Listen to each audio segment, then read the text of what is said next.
এখন অলৌকিক শতাব্দী শুরু হয়েছে, অলৌকিক রিজিক আসবে ইনশাআল্লাহ। অলৌকিক রিজিক আসবে, এমন রিজিক আসবে। আমি তো বললাম 2024 থেকে 2046-এর মধ্যে গোটা পৃথিবী মুসলিম হয়ে যাবে ইনশাআল্লাহ। তখন আর টাকা কেউ নেবে না, স্বর্ণ কেউ নেবে না, রূপা কেউ নেবে না, জায়গা জমি গাছ গাছালি বাগান কেউ নেবে না। কি করব ভাই, আমার ঘরেই তো কত কোটি টাকা পড়ে আছে, খাবার লোক নেই, বাগানে আম পচে পচে পড়তেছে, হাঁটু সমান হয়ে গেছে, কে খায়? বাজারে নিলে কে কিনবে? এমন বরকত আল্লাহ দিয়েছেন, ঘরে ঢাললে বাইরে পড়ে, কে খায় কাঠটা? ويفيض المال حتى لا يقبله أحد। সহিহ বুখারী কিতাবুজ যাকাতের হাদিস, কিতাবুল ঈমানের হাদিস, এটা মুসলিম শরীফও আছে। এমন সম্পদের বন্যা বইবে, সম্পদ কেউই নেবে না। সামনে কাউকে কোরআন বিরোধী কথা বলতেও দিব না, মায়ের খাওয়াই দেবো আল্লাহরে দিয়া, খালি উপরে তুলমু হাত দুইখান, মায়ের খাইয়া কই যাবি। বাংলাদেশের এক এমপির কণ্ঠ বন্ধ হয়ে গেছে, আজকে কাহিনীটা শুনলাম। নাম করা, খুব নাম করা, ফ্যাসিবাদের আমলে একজন খতিবকে, ঢাকার একজন খতিবকে থাপ্পড় দিছিল, গালিগালাজ করে একজন খতিবকে থাপ্পড় দিছিল। খতিব উপরের দিকে আল্লাহ কই একটা ডাক দিছিল, কয়েক মিনিট পরেই ওর কণ্ঠটা আল্লাহ বন্ধ করে দিয়েছে। মানুষ জানে না সেই এমপি সেই মন্ত্রীর কোনো কথা নাই কেন। ইতিহাস হলো এটা, ইতিহাস হলো এটা। কোরআন কি লৌকিক না অলৌকিক? অলৌকিক, মিরাকল, মিরাকল, এটা মুজিজা। লা ইয়াতুনা বিমিসলিহি ওয়ালাউ কানা বা'দুহুম লিবা'দিন যাহিরা। কোরআনের মতো একখান কোরআন সমগ্র জিন মানব জাতি মিলে, পৃথিবীর সমস্ত কম্পিউটার, তোর ন্যানো প্রযুক্তি সবকিছু একসাথ করলেও বানাইতে পারবে? কোরআন নিয়ে যারা রাজনীতি করে তারাও অলৌকিক হয়ে যায়। আমি যে কোরআনের বক্তৃতা করি, অলৌকিক আমি, আপনি শুনেন, আপনি অলৌকিক। কোরআন নিয়ে যারা হাফেজ হয় এরা অলৌকিক সব। এদের শক্তির আপনি কল্পনাই করতে পারবেন না, এদের ক্ষমতাটা কি। একটু আগে গাড়িতে ড্রাইভার, আমার পিএস, ক্যামেরাম্যান এদের সাথে একটু গল্প করতেছিলেন যে দেখ, কালকে যশোরে সেই দুপুর থেকে রাত 10টা পর্যন্ত, 10:30 বেজে গেছিল কালকে আসতে। মাহফিল করলাম, করে বীর দরফে আবার ঢাকা ফেরত গেলাম। ঢাকা ফেরত গিয়ে সারা দিন কাদার খাটনি খাটলাম, স্কুল নিয়ে, মাদ্রাসা নিয়ে, বিভিন্ন বিদ্যালয়। আবার এখানে আসলাম, কই শরীরটা তো আল্লাহ খুব ভালো রেখেছে। ড্রাইভার বলল, ঠিকই, আমি তো আগে অনেক ড্রাইভিং করেছি, অনেক মালিকদেরকে নিয়ে চলেছি, কত ক্লান্তি শ্রান্তি, অসুখ বিসুখ, সর্দি ঠান্ডা, আর এই যে মাহফিলে আসতেছি, কোরআনের মাহফিলে, আলহামদুলিল্লাহ, মনে হয় যেন মানে কোনো পরিশ্রমই নাই। অলৌকিক, এগুলি কি অলৌকিক। লৌকিক কোনো ক্ষমতা নিয়ে আমাদের সামনে দাঁড়াইও না কেউ, শেষ হয়ে যাইবা ইনশাআল্লাহ। ঠিক না বেঠিক? লৌকিক কোরআনে, অলৌকিক কোরআনের অলৌকিক শতাব্দী এখন চলছে ইনশাআল্লাহ, ঠিক না? আমাদের সব মেয়েরা এখন বোরকা পরবে, সব মেয়েরা বোরকা পরবে ইনশাআল্লাহ। কারণ বেঈমানরা, আমার ছোট ভাইকে বলেছিল 5ই আগস্টের আগে যে কাজী ইব্রাহিম যাতে আর বাংলাদেশ শব্দের নামও না নেয়, এই দেশটার নাম না নেয়। ও যদি বিমানবন্দরে আসে আমরা ওখান থেকে গুম করে দেব। আর এই আন্দোলন দমনের পরে সারা বাংলাদেশ জুড়ে একটা বোরকাও থাকবে না, ফেসিবাদীরা বলছিল। এই জন্য আমাদের ঘোষণা, সারা বাংলাদেশ জুড়ে বোরকা ছাড়া কোন নারী ইনশাআল্লাহ ঘরের বাইরে হবে না। নারীরা নিজেরাই নিজ পছন্দে ইনশাআল্লাহ বোরকা নিচ্ছে কিনা বুঝ এসে গেছে। আল্লাহ তাআলা বলছেন হাদিসে কুদসি যে আমার 2 আঙ্গুলের মাঝখানে বান্দাদের হৃদয়, যেদিকে চাই ওই দিকে নেই, ঠিক না? ওরা ইউটিউব দিয়া, টেলিভিশন দিয়া, পত্রপত্রিকা দিয়া, ফেসবুক দিয়া বেঈমানের দিকে টানে, আর আল্লাহ আকাশ থেকে 2 আঙ্গুলের মাঝখানে একটু ঘুরাই দেয়, একটু ঘুরাই দিছে। খালি জাহাঙ্গীরনগর বিশ্ববিদ্যালয় হয়ে গেছে এখন জাহাঙ্গীরনগর আলিয়া মাদ্রাসা, একটু ঘুরাই দিছে। কুলুবুল ইবাদি বাইনা আসবাইন মিন আসাবির রহমান, সকল বান্দাদের, সকল ছাত্রছাত্রীর, সকল আলিম ওলামা জনগোষ্ঠী, সবার হৃদয়গুলি কিন্তু তাদের কাছে নাই। আমার হৃদয় আমার কাছে নাই, আমার মনের নিয়ন্ত্রণ আমার কাছে নাই। নিয়ন্ত্রণ যদি থাকতো তাহলে ডিপ্রেশনে, টেনশনে, মনের জ্বালায় প্রতি বছর 14 থেকে 15 লক্ষ লোক আত্মহত্যা কেন করে? মন আপনার হাতে নাই। মন কার হাতে? আল্লাহ 2 আঙ্গুলের হাতে। আল্লাহ আমাদের বিশ্ববিদ্যালয়, কলেজ, স্কুলের ছাত্রদের মনটা ছিল টিকটকের দিকে, ওখান থেকে একবার ঘুরে দিছে সোজা ইসলামের দিকে। ঠিক না বে ঠিক? ঠিক না বে ঠিক? হ্যাঁ, ইউসাররিফুহা কাইফা ইয়াশা, যেভাবে চান ঘুরাই দেন, যেভাবে চান ঘুরাই দেন। এখন অলৌকিক শতাব্দী শুরু হয়েছে, অলৌকিক রিজিক আসবে ইনশাআল্লাহ। অলৌকিক রিজিক আসবে, এমন রিজিক আসবে।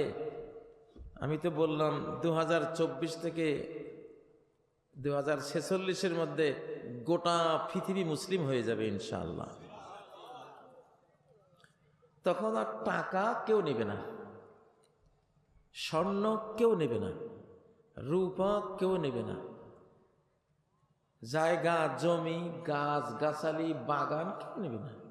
কি করবো ভাই, আমার ঘরেই তো কত কোটি টাকা পড়ে আছে, খাবার লোক নেই, বাগানে আম পচে পচে পড়তেছে, হাঁটু সমান হয়ে গেছে, কে খায়? বাজারে নিলে কে কিনবে? এমন বরকত আল্লাহ দিয়েছেন, ঘরে ঢাললে বাইরে পড়ে, কে খায় কাঠটা?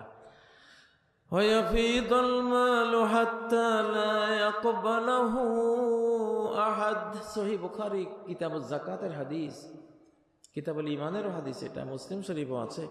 এমন সম্পদের বন্যা বইবে, সম্পদ কেউই নিবে না, সম্পদ কেউই নিবে না। আরে ভাই, ইসলাম হলো, কোরআন হলো খাবারের যন্ত্র। খাইতে চাইলে কোরআন, না খাইতে চাইলে ভাই তুমি অন্য বই পড়ো। যদি খাইতে চাও দুনিয়াতে, কবরে, হাসরে, আখেরাতে, অনন্ত লোকে, তাহলে কি লাগবে? এটা খাবারের বই, এটা কি রিজিকেরও বই, এটা আইনের বই, এটা রহমতের বই, এটা শেফার বই, শেফার কিতাব, হেদায়েতের কিতাব। এটা গুণের তো কোনো শেষ নাই, কিন্তু এটা খাবারেরও কিতাব। কেমনে? মা বাবা দেখলো পুত একটা আছে, পুত এটারে ইংলিশ মিডিয়ামে দিছে, পড়ে না, ফেল করছে। তারপরে এনে বাংলা মিডিয়ামে দিছে, তাও ফেল করছে, পড়ে না। জেলা স্কুলে দিছে, সেখানেও ফেল করেছে, পড়ে না, হয় না। শেষ মা বাবা বসে চিন্তা করতেছে, আচ্ছা পোলা এটা নিয়ে করবা কি? তো মা কইলো, এক কাজ করো না, ওই যে হাফিজি মাদ্রাসা দিয়ে দাও, তো খাইয়া বাঁচুক। ঠিক না বে ঠিক? কারণ মায়ের ধারণা কেমনে তৈরি হয়েছে? মায়ের ধারণা তৈরি হলো কেমনে? গ্রামের একজনের এক ছেলে হাফেজ হয়ে আছে, সেই হাফেজ, ছোট্ট বাচ্চা হাফেজ। এই ঘরের চাচি একদিন দাওয়াত দেয়, ওই ঘরের চাচি একদিন দাওয়াত দেয়, ওই জেঠি একদিন দাওয়াত দেয়, প্রতিবেশী দাওয়াত দেয়, ও মায়ের ঘরে খাওয়ারও সময় নেই।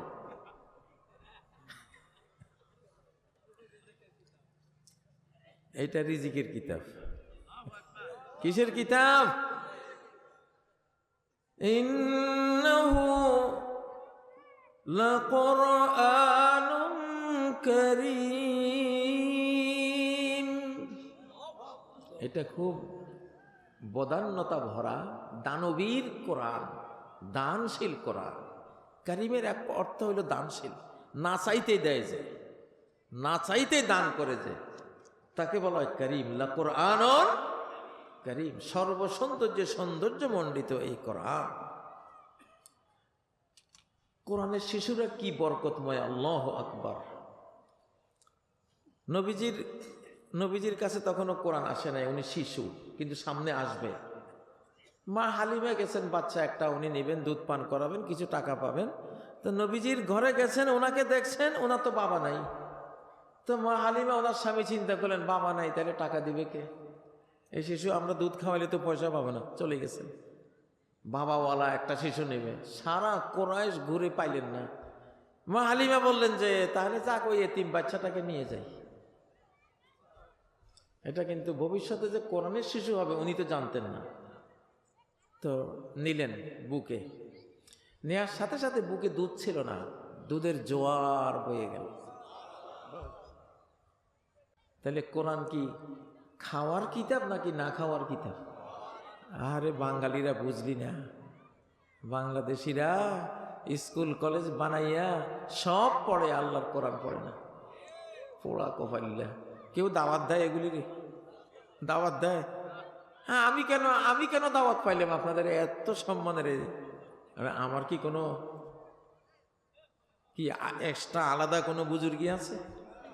শুধু এই কোরআন, শুধু কি এই কোরআন। যে আপনারা কি সুন্দর রান্না করেছেন, বিয়ের বাড়ির মতো রান্না, প্রতিটা মাহফিলে বিয়ের বাড়ির মতো রান্না করে, ঠিক না? আমি আমার যারা সাইডম্যান থাকে হাসতে হাসতে আসি, চলো বিয়ের বাড়িতে যাই। কোরআনের বিয়ের বাড়ি, কোরআনের জিয়াফত বাড়ি, আইরে সুবহানাল্লাহ। বাংলাদেশের যখন প্রতিটি ঘরে ঘরে আল্লাহর কোরআন চলে আসবে, কি যে করবেন আপনারা আল্লাহ জানে। কই রাখবেন টাকা পয়সা, আমি তো দিশা পাইতেছি না। কই থুইবেন টাকা পয়সা? এক সময় যখন এই বাংলাদেশে কোরআন ছিল, ঘরে ঘরে কোরআন পড়তো, হায় রে বাংলাদেশের সম্পদ, টাকায় 8 মণ চাল পাওয়া যেত এই দেশে। কোরআন শায়েস্তা খান আমলে, ঠিক না? টাকায় 8 মণ, গল্প না। ব্রিটিশরা এই বাংলাদেশ দখলের পর গোটা বিশ্ব দখল করেছে বাংলাদেশের টাকা দিয়ে। ব্রিটিশের ব্যাংক অফ ইংল্যান্ড লিকুইডিটি ছিল না, পুঁজি ছিল না। বাংলাদেশ দখলের পরে ওইটা বিশাল একটা বিশ্ব ব্যাংকে পরিণত হয়। ইতিহাস তো বলতে হবে, এগুলি তো ইতিহাস, সত্য ইতিহাস। বাংলাদেশের মসলিন কাপড় সারা বিশ্বের রাজা বাদশারা পরত, সুলতান সুলেমানরা পরত, তুরস্কের সুলতানরা পরত। এটা সেই দেশ। কোরআনের বরকত, কিসের বরকত ছিল? আমার এক বশিকপুর গ্রামে, আমার গ্রামে 1600 আলেম এই কোরআনের জন্য। কার কপাল আছে? কত নেতা নেত্রী সরকার ধইরা নিয়ে জেলে পচাই ফেলাইছে, একটা মিছিলও বাইর হয়নি, ঠিক না বে ঠিক? সাল্লু আলাইহি ওয়া সাল্লিমু তাসলিমা। ওই যে কোরআনের যে উনি সালাত পড়ো না রে, উনি যে কোরআনের মানুষ। নবীর প্রতি আল্লাহুম্মা সাল্লি আলা কেন বলতেছ? কারণ কি নিয়ে আইছে? দুরুদ পাওয়ার মতো কিতাব নিয়ে আইছে উনি, সালাম পাওয়ার মতো কিতাব নিয়ে আসছে উনি। সাইদি সাহেবের মতো মানুষ, আলহামদুলিল্লাহ। দিন যত যাবে, এই কোরআনের পাখি যাদেরকে হত্যা করা হয়েছে, এদের ইতিহাস কিয়ামত পর্যন্ত অমর ইতিহাস হয়ে থাকবে এই বাংলাদেশ, ইনশাআল্লাহ। তাহলে এটা কিসের কিতাব? এটা খাবারের, খালি হেদায়েতের কিতাব না। খাবারের কথা শুনলে সবার আগ্রহ একটু বেড়ে যায়, এই জন্য খাবারের কথা কইলাম। আলহামদুলিল্লাহ, জেলখানায় যে কি খাইছি আপনারা তো জানেন না। আমার জীবনে এত সুস্বাদু খাবার আর কোথাও খাই নাই। হারামিরা শুনলে আবার তো কি ব্যাপার, উনি জেলখানায়? কোরআন পড়ছি মাঝে মধ্যে 22 ঘন্টা, 24 ঘন্টার মধ্যে 22 ঘন্টা কোরআন পড়ছি। সেই যে জেলখানায় একটা, আমি 36 দিনে কোরআন হাফেজ হয়েছিলাম 1993 সালে, 36 দিনের হাফেজ। সেই 36 দিনে আবার ফুল 36 দিন না, 3-4 ঘন্টা কামিলে ক্লাস নিয়েছি, নিজে রান্না করে খেয়েছি, বাজার করেছি, এরকম 36 দিন হিসাব করলে 25-26 দিন হয়তো পেয়েছিলাম। ওই সময় আমি এই 30 পারা ফুল কোরআনের হাফেজ। আর জেলখানা যেটা পেলাম, প্রতি 7 দিনে কোরআন খতম করার একটা তৌফিক পেয়ে গেলাম। সেই যে শুরু করেছি আজও চলছে। আজও গাড়িতে বসে প্রায় 7 পারা পড়ে শেষ করছি। জীবন জাকাত থাক, কিসের জীবন মিয়া? কোরআনে তো হায়াত, কোরআনে তো জীবন, কোরআনের প্রত্যেকটা বিধান একটা জীবন, জীবিত। বোরকা একটা জীবিত জিনিস, এটা মরা জিনিস না। মা আমাত আল্লাযীনা ইউহয়ুনা মা আমাতান নাস মিন সুন্নতি। নবীজি সুসংবাদ দিচ্ছেন আমার ওই উম্মতের জন্য, ওই উম্মতের আমার ওই ভাইদের জন্য সুসংবাদ, যারা আমার ওইসব সুন্নতকে জীবিত করে দেয়, যেসব সুন্নতকে মানুষরা মেরে ফেলেছে। আপনার ঘরে 2টা মেয়ে আছে, 2টা মেয়ের উপরে পর্দা ফরজ কিনা? পর্দা ফরজ, স্কার্ফ ফরজ, জিলবাব, বোরকা যায়, শালীন ড্রেস ঢাকা ফরজ। আপনি এটা দিচ্ছেন না তাদেরকে, এমনি সাধারণ খোলামেলা পাঠিয়ে দিচ্ছেন। আপনি ইসলামের একটা হিজাবকে হত্যা করেছেন। আচ্ছা, হত্যা কিসের হয়? জিন্দা জিনিসের হয় না মুর্দা জিনিসের? তাইলে নবীজি আমাতান নাস মিন সুন্নতি, আমার সুন্নত মেরে ফেলছে। তাহলে প্রত্যেকটা সুন্নত একটা জীবিত জিনিস, প্রত্যেকটা সুন্নত একটা কি জীবিত জিনিস। এক লোক বড়শি পাইতেছে নদীর কূলে, মাছ ধরতেছে, পিছনে পাহাড়, ওর মাথায় টুপি, নবীজির সুন্নতি টুপিটা আছে। পানিতে ওরে কুমিরে এই নিচে ওরে খাবে, আর পাহাড় থেকে একটা টাইগার, একটা বাঘ আসছে, ওরে খাবে। টাইগারে দিছে ঝাঁপ, কিন্তু টুপির নিচে যে ফাঁকা, ওইটা বাঘে টের করতে পারে না। ওই ঝাঁপ দিয়ে টুপি নিয়ে ওই পানিতে পড়ছে, আর অমনে কুমিরে ওরে ধরছে, আর ওই লোক দিছে দৌড়। হায় হায় রে, আমার এর টুপি আজকে আমার জীবন বাঁচাইল।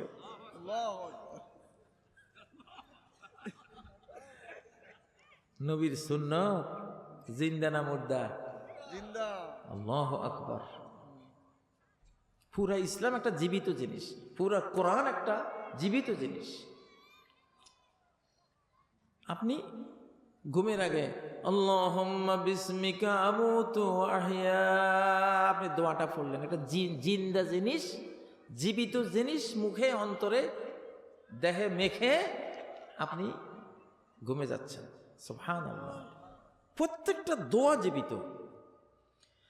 লিয়াহইয়া মান হাইয়া আম বাইয়িনাহ, কোন সূরায় আছে?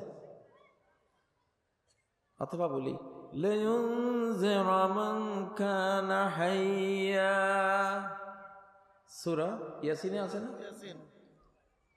যে জীবিত, কোরআন তারে জীবিত করবে,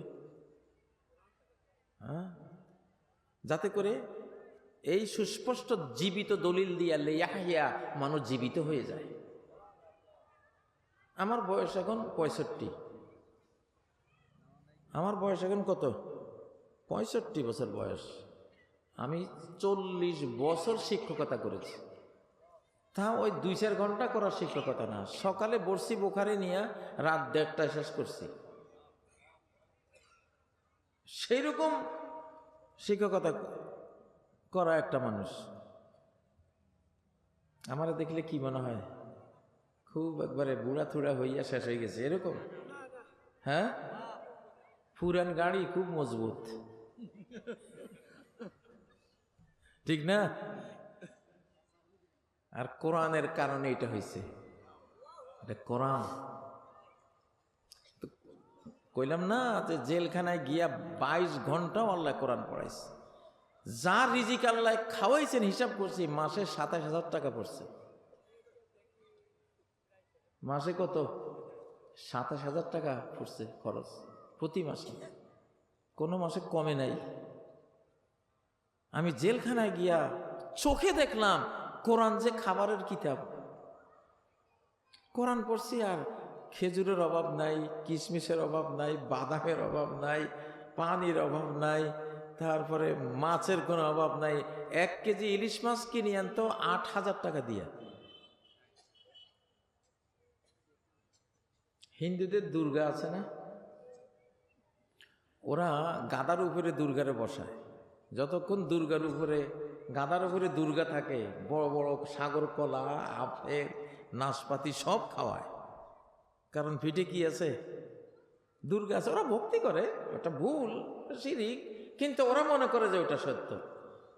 তাদের ভক্তির একটা জিনিস ওর এই গাদার পিঠে থাকার কারণে দুনিয়া সব ফলমূল খাওয়া। যেই দুর্গা পিঠ থেকে ফেলাই দেয় আর গাদারে কেউ জিজ্ঞাসাই করে, বুঝেন না? মুসলমান যেদিন কোরআন নিয়েছিল, সারা বিশ্বের রাজা বাদশারা স্বর্ণের উপহার নিয়ে নিয়ে তাদের কাছে আসতো এই কোরআন। আর যেদিন মুসলমানরা কোরআন ফেলে দিছে, সেদিন ভিক্ষা করতে যায়, আমেরিকা যায়, ইউরোপে যায়, চীনের কাছে যায়, অমুক তমুক যায়। ঠিক না? ঠিক। আমাদের গত শতাব্দী যত নেতা ছিল সব ভিখারি, সব ভিক্ষুক, ঠিক না? ইনশাআল্লাহ ভিক্ষার ঝুলি ফেলাই দিছি। এইবার নিছি খাবারের বক্স, নাকি? ইনশাআল্লাহ খাইয়া কুলাবেন না আল্লাহর রহমতে। কোরআনের ভোটটা দিয়েন। আপনারা হয়তো ভাববেন আমি তাহলে কি কোনো দল করি, আমি কি কোনো দলীয় কোনো বক্তব্য দিচ্ছি না। কোরআন এটা দলীয় না। কোরআনে যারা রাজনীতি করে তারা কেউ আসলে দলীয় মন নিয়ে এটা করে না। ওদের মিশন হলো গোটা মানব জাতি নিয়ে সবাই আসো কোরআনের দিকে, ঠিক না? আমি যখন বলি কোরআনকে ভোট দিয়েন, তখন অন্য রাজনৈতিক দলদের এখানে দুঃখিত হওয়ার কোনো কিছুই নেই। কেন আমি তাদেরকেও বলছি তোমরাও আসো, তোমরাও লিয়াকুনা লিল আলামিনা নাযীরা। এই কোরআন দিয়েছি গোটা বিশ্বের জন্য, সে জ্ঞান দিয়ে সবাইকে জাগিয়ে তুলবে, ঘুমের মানুষগুলিকে জাগিয়ে তুলবে, সতর্ক সচেতন করে তুলবে। আল্লাহু আকবার। ও ভাইয়েরা, আপনি কোরআনকে ভোট দেন আর না দেন, কোরআন এক ভোটে, এক মালিকের ভোটে চলে আসবে, কারো ভোট লাগবে না। ভোট চাইতেছি আপনাদেরকে জান্নাতে নেওয়ার জন্য। আমরা আপনাদের কাছে ভোট চাইতেছি কিসের জন্য? কোরআন আপনার ভোটের মুখাপে কি হইলে কোরআন জীবনও নাজিলে হইতো না, দুনিয়াতে কেউ ভোটও দিত না, কোরআন আসতে পারত না। এটাকে ভোট দিয়ে আইছে। ইমাম মাহদি যে বিশ্ব নেতা হবেন, ভোট দিয়ে হবেন? মান ইয়া না মান, মাই তেরা মেহমান। তুই মানবি না, তোর ঘরের দুয়ার ভাঙ্গে ঢুকবো আমি, ঠিক না? তা আমরা কোরআনের পক্ষে ভোট চাই আপনাদেরকে জান্নাতে নেওয়ার জন্য। কারা কারা জান্নাতে যাবেন? আল্লাহুম্মা আমিন। আল্লাহ তুমি কবুল করো। আরে ভাই যুবকেরা কই, তাকবীর দাও না, তোমাদের মাহফিলে তাকবীর নাই কা?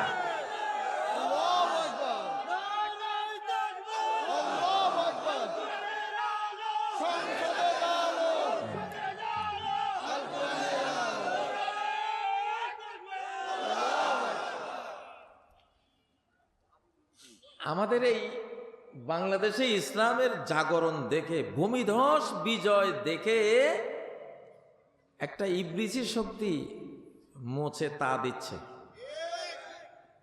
ওরা ভাবতেছে পাইছি, হয়ে গেছে বাংলাদেশ মৌলবাদী, এখন জঙ্গি বইলা মৌলবাদী বানাইয়া একেবারে কি করবো, ক্ষমতা নিয়ে নিই।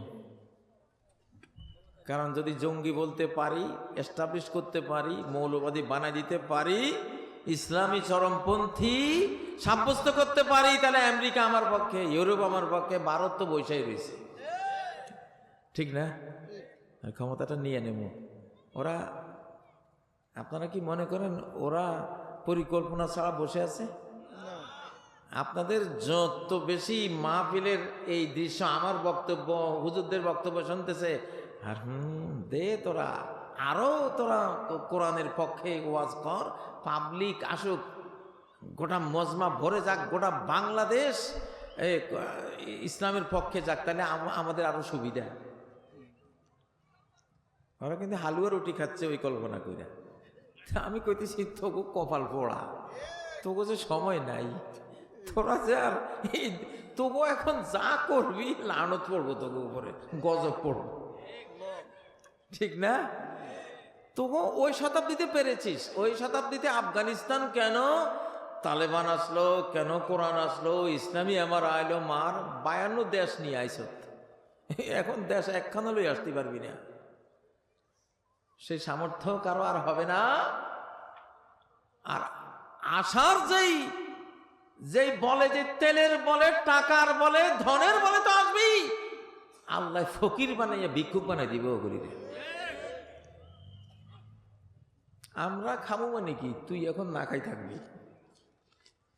আমাকেও এটা এখন খাবারের কিতাব, খাবারের সংবিধান, খাবারের কনস্টিটিউশন, আর তোরও যত কনস্টিটিউশন এগুলি সব ফকিরির কনস্টিটিউশন, ঠিক না? তোরা এখন কাঙ্গাল হবি, ফকির হবি, দরিদ্র হবি। হ্যাঁ, তোদের জন্য এই কোরআনের দরজা দুয়ার খোলা না কি বন্ধ? খোলা। তোরাও আয়, খাইতে চাইলে কোরআনের মজলিসে আয়, কোরআনের রাজনীতিতে আয়, ঠিক না? একটা ডালিম হবে এই কোরআনের, এই শতাব্দীতে একটা ডালিম হবে। ইয়াস্তাজিল্লু আল ইসাবাতু বিল কাহফা, সহিহ মুসলিমের হাদিস। দাজ্জালের যে বিশাল লম্বা হাদিসটা আছে, ওই হাদিসের শেষাংশে যে এক দল লোক, 12, 13, 14 জন লোক একটা ডালিমের ছায়ায় বসে আশ্রয় নেবে। 12, 13 জন লোক একটা ডালিমের ছায়া, কোরআনিক ডালিম। কি ডালিম? ইসলামিক ডালিম। আল্লাহু আকবার, সহিহ হাদিস। তাহলে তো একটা ডালিম খাইতে হলে আমাকে পুরা মাহফিলের লোক বসতে হইব, এক একজন এক এক খান্দি ছিঁড়ে ছিঁড়ে খাবে। সুবহানাল্লাহ। আল্লাহ সেই ডালিমের যুগটা আমাকে দেখাই দেন আল্লাহ। মেজর ডালিম না, এটা বাস্তব ডালিম। এটা কি ডালিম? একটা আস্ত উট লাগবে, একটা আস্ত উট লাগবে এক ছড়া আঙ্গুর নিতে, এক ছড়া আঙ্গুর নিতে আস্ত একটা উট লাগবে। আল্লাহু আকবার। হাইব্রিড না, একবারে অরিজিনাল দেশিটা, আল্লাহটা। ও ভাইরা, এখন সারা পৃথিবীর মধ্যে ফার্স্ট বিজনেস ল্যাঙ্গুয়েজ, ব্যবসা বাণিজ্যের ফার্স্ট ভাষা হইল আরবি। কারণ সব টাকা পয়সা আরব দেশে, মুসলমান দেশে। স্বর্ণের খনি, তেলের খনি সব মুসলমানদের কাছে, ঠিক না বেঠিক? চীনের মালাক্কা প্রদ্বীপ, যে মালাক্কা প্রণালী 800 কিলোমিটার লম্বা সরু নদী, এটা না হলে চীন অঞ্চল, ওইটা মুসলমানদের কাছে। ইন্দোনেশিয়া, মালয়েশিয়া, সারা বিশ্বের ব্যবসা বাণিজ্যের 1/3 মালাক্কা প্রণালীতে যায়। ওই প্রণালী আল্লাহ কয় যে না, এটা আমার প্রিয় নবী মাহবুবের উম্মতরে আমি দেব। হরমুজ প্রণালী আরেকটা আছে ইরানের সামনে, ঠিক না বেঠিক? ওইখান দিয়ে যায় আরেক অর্ধেক। তাহলে তো সব তো মুসলমানের কাছে। এই জন্য শিশুদেরকে আরবি শিখাবেন। কি শিখাবেন? এখন এশিয়ার বিজয়ের শতাব্দী, এশিয়ার ভাষাগুলি এখন বিশ্ব ভাষা হয়ে যাবে। এশিয়ার আরবি এখন বিশ্ব ভাষা ইনশাআল্লাহ। এশিয়ার উর্দু, বাংলা, এশিয়ার চাইনিজ, ইন্দোনেশিয়ান, এশিয়ার ফার্সি এগুলি বিশ্ব ভাষা হয়ে যাবে। কারণ রিজিক সব কোথায়? ইমাম মাহদি এশিয়ার না, বাইতুল মুকাদ্দাসে উনি খলিফা হয়ে বসবেন, 7 মুহাদ্দিস শাসন করবেন এশিয়া। ঈসা আলাইহিস সালাম নামবেন আকাশ থেকে এশিয়ায়, সিরিয়ায় নামবেন, বাইতুল মুকাদ্দাসকে রাজধানী বানিয়ে বিশ্ব শাসন করবেন। এখন আরবি শিখবেন। কি শিখবেন? কারা কারা আরবি শিখতে রাজি আছেন? আল্লাহু আকবার। আমি একটা বুদ্ধি পাতায় দিয়া যাই, শব্দে শব্দে অনুবাদ আলা কোরআন পড়লে আরবি শিখে যাবেন।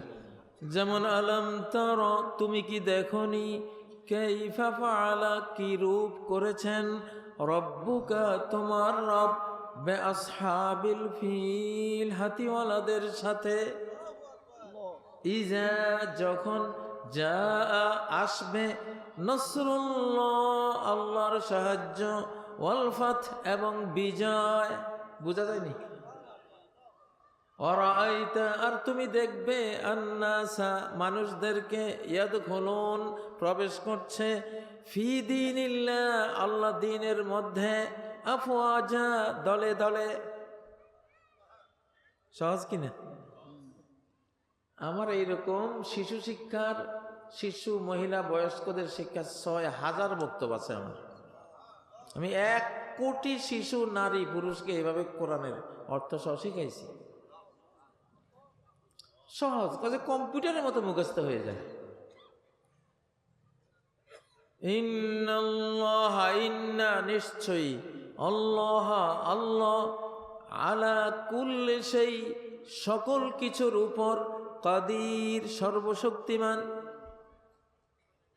কোরআন যে কত সহজ! পৃথিবীর বুকে কোরআনের মতো সহজ কোনো বুক, কোনো কিতাব, গ্রন্থ নাই। এটা পড়া সহজ, এটা বোঝা সহজ, এটা তর্জমা সহজ, এটা তাফসীর সহজ, সব কিছু, এটার আমল সহজ, এটা দিয়ে রাষ্ট্র বানানো সহজ, আর এটা দিয়ে সবচেয়ে সহজ হলো খাবার। একটু সুন্দর করে সুর করে পড়েন, দাওয়াত শুরু হয়ে যাবে। ধরেন আপনি আমেরিকা গেছেন, এখন আপনার পকেটে 1 পয়সাও নেই। এখন খোঁজ দিলেন, ভাই মুসলমানরা কোন এলাকায় থাকে? একজনকে তো অমুক এলাকা। রাস্তার কিনারে বসি এমন সুরেলা কণ্ঠে একটু তেলাওয়াত শুরু করলেন। আরে ভাই ভাই ভাই, আমার মন চাইছে আপনারা একটু নাস্তা করানো, ভাই একটু,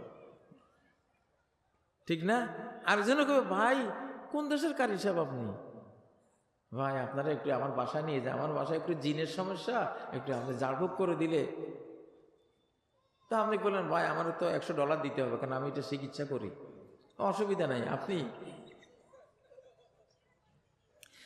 সবচেয়ে সহজ হলো কি? কোরআন দিয়া খাবার অর্জন করা। এত রিজিক, আল্লাহু আকবার।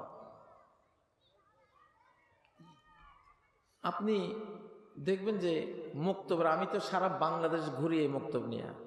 মক্তবের একজন শিক্ষক সর্বোচ্চ কত 5,000 টাকা বেতন পায়, 5টা বাচ্চা পালে, স্ত্রী আছে, সে আছে। আবার শুনি হজ করে আসছে, আবার শুনি 500 টাকা প্রতি মাসে জমাও রাখে ইসলামী ব্যাংকে। আবার দেখি যে জমিদারের ভোলার মতন শরীর, স্বাস্থ্য, বাচ্চাগুলি যেন হরিণের বাচ্চা। আমি আশ্চর্য হই। আমি সবচেয়ে বেশি প্রাণবন্ত পাই এই মক্তবের শিক্ষকদের। সারা বাংলাদেশ ঘুরে ঘুরে তামসা দেখছি। আর মেয়েদের ক্ষেত্রে তো অলৌকিক। মেয়েদের ক্ষেত্রে যে কোরআন, যেই মেয়েরা কোরআন পড়ে, আল্লাহু আকবার। আপনারা মেয়েদেরকে কোরআন পড়াবেন, হাফেজা বানাবেন। হাফেজা না বানালেও কোরআনের কারি বানাবেন। রংপুরে আমার এক মক্তবে আমি একবার গেলাম, দেখলাম যে প্রায় 30টা মেয়ে ক্লাস 9-10 স্কুলের ছাত্রী, এরা কোরআন পড়ে মক্তবে, অর্থসহ সুন্দর করে পড়ে। 3 মাস পরে আমি আবার গেলাম সেই মক্তব পরিদর্শন করে, দেখলাম ছাত্রীরা একজনও নাই। আমি মনে মনে একটু খুব রাগ হইলাম যে হয়তো বা হুজুররা ঠিক মতো পড়ায় নাই, শিক্ষক ঠিক মতো পড়ায় নাই, ছাত্রীরা চলে গেছে। জিজ্ঞাসা করলাম, আপনার এই যে এতগুলি ছাত্রী, 30 জনের মতো ছাত্রী দেখলাম, গেল কই? কয় হুজুর সব বিয়ে হয়ে গেছে। যেখানে 2 লাখ 2.5 লাখ ডিমান্ড ছাড়া, যৌতুক ছাড়া বিয়ে হয় না। কয় যেই মক্তবে আসে আরে মেয়েদের পড়াশোনা, আরে কত সুন্দর পড়া, আবার তাফসিরও করে, ব্যাখ্যাও করে। না, এই মেয়ে নিলে তো আমার বংশ উজ্জ্বল হয়ে যাবে। না, ফুতের বাবা নাই, 3 মাসে 30টা মেয়ে নাই। আর একটা কাহিনী বলি, ধনীর মেয়ে আর গরিবের মেয়ে, 2 মেয়ে আমাদের মক্তবের কোরআন শিক্ষা নিয়েছে। তা আমরা অফার করলাম যে তোমরা 2জনে 2টা মক্তব পড়াও, শিক্ষিকা হও। গরিবের মেয়ে বলল আচ্ছা ঠিক আছে আমি পড়াবো। ধনীর মেয়ে বলল না, আমার তো সমস্যা নেই, আলহামদুলিল্লাহ আমি চলতে পারি, বাবার অনেক টাকা পয়সা আছে, থাক। বিশ্বাস করেন, এটা রংপুর মিঠাপুকুর উপজেলার খোঁড়াগাছি ইউনিয়নের ঘটনা বলছে। গরিবের মেয়েটা যে কোরআন শিক্ষিকা হলো, 1 সপ্তাহের মধ্যে আল্লাহ তার একটা পরিবার, কোত্থেকে আসছে প্রস্তাব আইসা তারে বউ বানিয়ে নিয়ে গেছে। 2-2.5 লক্ষ টাকার কাজ আল্লাহ করাই দিয়েছে কোরআন দিয়া। তাহলে কোরআন যে বলি খাবারের কিতাব, এমনি কই, চোখে দেখছি তো। আচ্ছা, ধনীর মেয়েটা 6 মাস বসা, বিয়ের কোনো প্রস্তাব নাই। 6 মাস পরে একদিন এসে আমার সুপারভাইজারকে বলে, হুজুর বসে থেকে লাভ কি, তা আমিও একটা মক্তব দেন, আমি পড়াই। বিশ্বাস করেন, আমার সুপারভাইজার বলল আচ্ছা তুমি যাও, আগামীকাল সকালে আমি যাব, তুমি 33 জন মহিলা ঠিক করো, ওনাদেরকে সামনে রেখে আমি বক্তব্য দিয়ে তোমাকে শিক্ষিকা ঘোষণা দিয়ে আমি আসবো। উনি পরের দিন গিয়া তাকে ঘটক এসে বসে আছে। আমি যে কত অলৌকিক ঘটনা দেখেছি এই কোরআনের বরকত, যে কি জিনিস। অযথায় মেয়ে মানুষকে অন্তত আপনারা স্কুলে পড়াবেন না, অন্তত মেয়েগুলিরে মাদ্রাসায় পড়ান, মেয়েগুলিরে কোরআনের বিদ্যালয়ে দেন, আর স্কুলে দিলেও এক্সট্রা তাদেরকে কোরআন শেখাবেন। আপনি দেখবেন কোরআনের বরকত কি। প্রিয় ভাইয়েরা, যেহেতু বাংলাদেশে কোরআন আনতেই হবে, এখন আর উপায় নেই, নাহলে বাংলাদেশ থাকবে না, বাংলাদেশটাই থাকবে না যদি এবার কোরআন না আসে। যেসব বিশ্ব শকুনেরা, সারা গ্লোবাল বড় বড় স্বার্থপরেরা সব বাংলাদেশে, আমাদের ইউনুস সরকারের উপরে থাবা দিয়ে রাখছে। পার্শ্ববর্তী দেশটা তো আছেই, সে আরো কয়েকটাকে ডাকিয়ে আনছে, বুঝলেন না? আপনারা কি মনে করেন তারেক জিয়া দেশে আসে নাই এটা কোনো ছোট্ট ঘটনা? আপনি ধরেন এই একটা ঘটনার ভিতরে গোটা বাংলাদেশের আগামীর বিপর্যয়ের ইতিহাস লেখা আছে, এটা মনে করবেন। কিসের ভয় আসে নাই? একটা কিছু তো সে জানছে, যেটা আমি প্রায় বলি যে হয়তো নির্বাচন হবে না, নির্বাচন যুদ্ধ হবে কনফার্ম, নির্বাচন হবে কিনা আল্লাহ জানেন, কিন্তু যুদ্ধ কনফার্ম, এটা হবেই, সেটা মনে রাখেন। তো এই জন্য কোরআন লাগবে। কোরআনওয়ালাদের সাথে যুদ্ধ করে পৃথিবীতে কেউ জয়ী হয় নাই, কোরআনওয়ালাদের সাথে যুদ্ধ করে কেউ জয়ী হয় না। আর এই যুগে তো অসম্ভব, কারণ নতুন করে মহারাজ আল কোরআন তার সাম্রাজ্য বিস্তার করবে।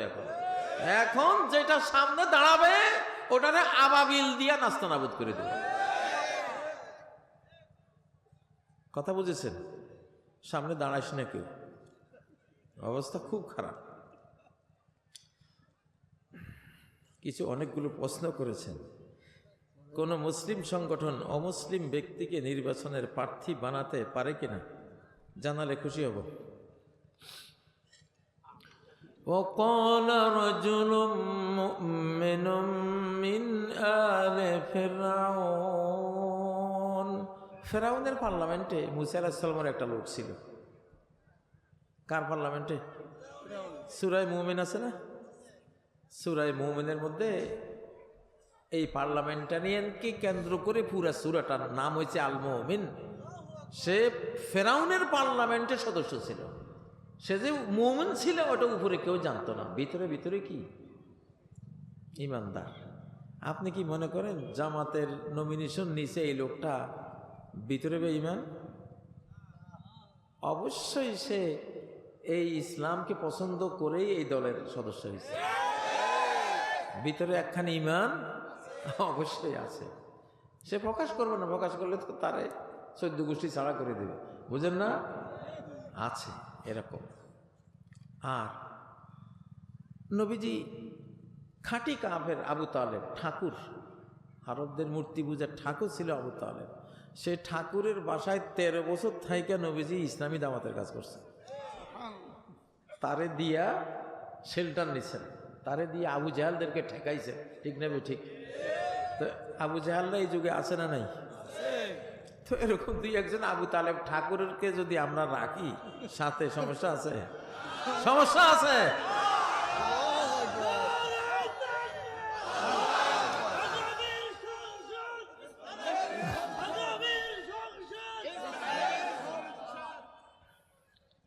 তাহলে সব যুগে 2-1 আবু তালেব লাগে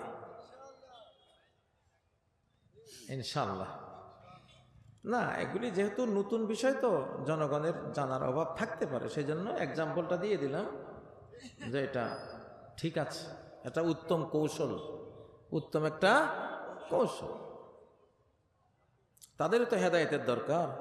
এই উসিলায় হয়তো কয়েক হাজার মূর্তি পূজারীর আল্লাহ তাআলা হৃদয়ের মধ্যে কখন যে চেঞ্জ এনে দেবে তারা টেরও করতে পারবে, ঠিক না?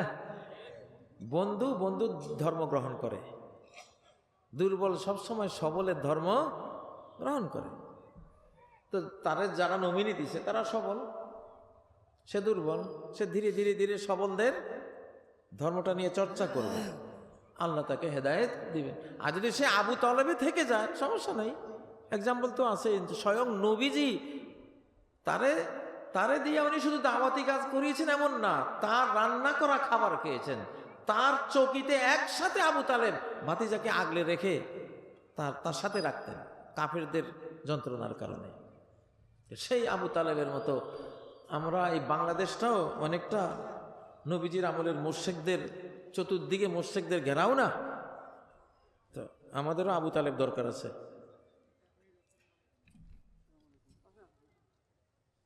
অনেকে ইসলামী সংগঠন বা আন্দোলনের কথা বলে, আসলে ইসলামী আন্দোলন বলতে কি কিছু আছে? এটা কি ফরজ? ইসলাম মানে আন্দোলন, বিপ্লব। ইসলাম একটা বিপ্লব।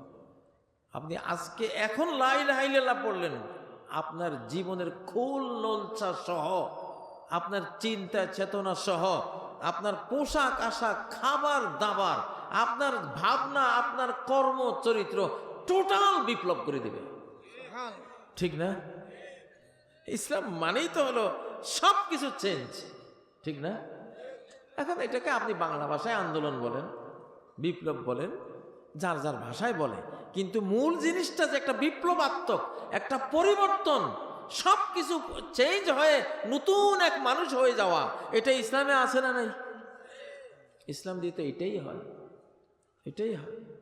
তো সেজন্য এগুলি ঠিক আছে, এগুলি যার যার লোকপ্রথায় এগুলি আমরা ব্যবহার করি। হযরত ইসলামী শরিয়া কি? ইসলামী শরিয়া হলো, ধরেন আব্দুল্লাহ মারা গেছে, আব্দুল্লাহ কি? এটা ইসলামী বিধান, মারা যাওয়া ইসলামী বিধান। কার বিধান? মৌলানা মওদুদী রহমতুল্লাহ, বড় আলেম ছিলেন, বিশ্ববিখ্যাত চিন্তানায়ক ছিলেন। আপনি সৌদি আরব যান, সৌদি আরব যান, মৌলানা মওদুদী রহমতুল্লাহ আলাইকে কত সম্মান করে মদিনা ইউনিভার্সিটির আলেমরা, মক্কা ইউনিভার্সিটির আলেমরা। আপনি গোটা সিরিয়ায় যান, 21টা আরব রাষ্ট্রে যান, সবাই এই আলেমটারে অনেক বড় সম্মান করে। মদিনা ইউনিভার্সিটির যারা প্রস্তাবক ছিলেন, রূপকার ছিলেন, তার মধ্যে মৌলানা মওদুদী একজন। কিছু ভুল তো মানুষের থাকেই, আমারও ভুল আছে, আপনারও ভুল আছে। প্রত্যেক তাফসির কারকের গন্ডায় গন্ডায় ভুল বের হয়, ভুল আছে। ভুল হলো মানুষের অলংকার। ভুল কি? মানুষের অলংকার। আদম যদি ভুল করে ওই ফলটা না খাইতেন, আপনারা কেউই জন্ম হইতেন না, 1,24,000 নবীর কেউই আসতো না। কারণ ওই ফলটা না খেলে দুনিয়ায় আসা হইতো না, আর আমাদের সব কপাল পোড়া, একটাও দুনিয়াতে আসতাম না, আজকের এই মাহফিলও হইতো না, এই তাফসিরও হইতো না, ঠিক না ভাই? ঠিক। তাহলে ওই ভুলটা লক্ষ লক্ষ শুদ্ধের চেয়েও মূল্যবান, মানুষ যে ভুলগুলি করে যদি সে তওবা করতে পারে, তার এক একটা ভুলের মূল্য কোটি কোটি পুণ্যের চেয়েও বেশি।